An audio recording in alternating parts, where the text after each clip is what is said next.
Ladies and gentlemen, I am SidAlpha.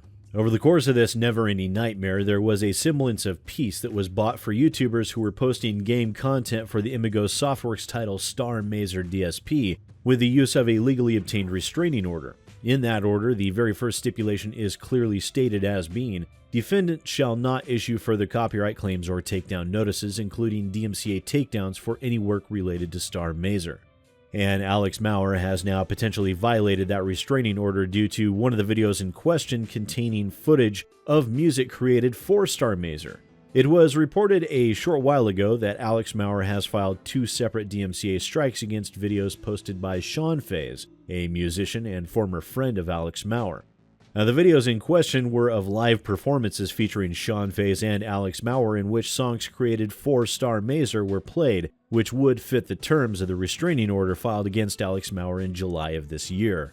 Now, if the restraining order is upheld, this could mean a potential for imprisonment not to exceed 15 days, a $100 fine, or both. And while I know that might feel like a slap on the wrist to those of whom that are already sick of dealing with a looming threat of mindless DMCA strikes on their channels, it will at least let Maurer know that this is a serious affair and not something to be toyed with.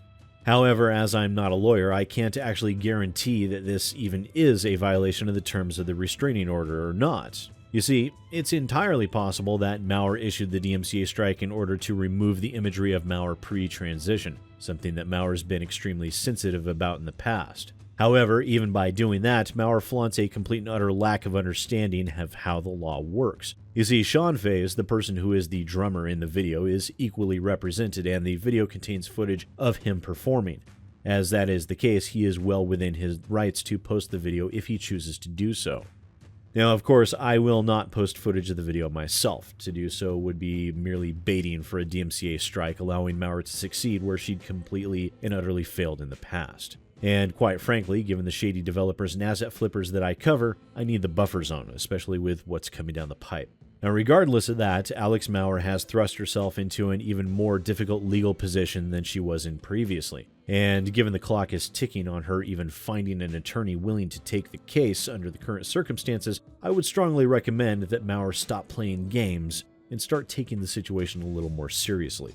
And I know that there are some people that have already brought up the question that, well, perhaps this wasn't Maurer that filed the DMCA strike. Well, given it's the same email address that has been used in multiple DMCA strikes that Maurer is taking credit for already, including the failed DMCA strike that Maurer attempted on my channel for having the temerity to show a corner of a birth certificate because the snip showed Maurer's quote dead name, then I feel it's safe to say that it's confirmed that this was Alex Maurer.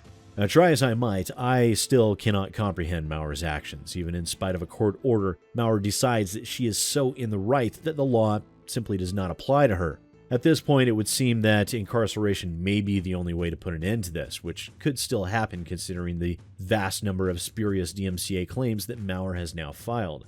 Unfortunately, it seems that every time we try and draw a breath, Maurer does something even more insane and ultimately self-destructive than before. Now, because of this latest action, Maurer has brought another channel to the brink of being shut down, and that's just in relation to Starr Mazer. It's been reported, albeit unconfirmed, but really, do we have any reason to not think otherwise at this point, that Maurer has filed still more DMCA strikes on River City Ransom Underground videos as well.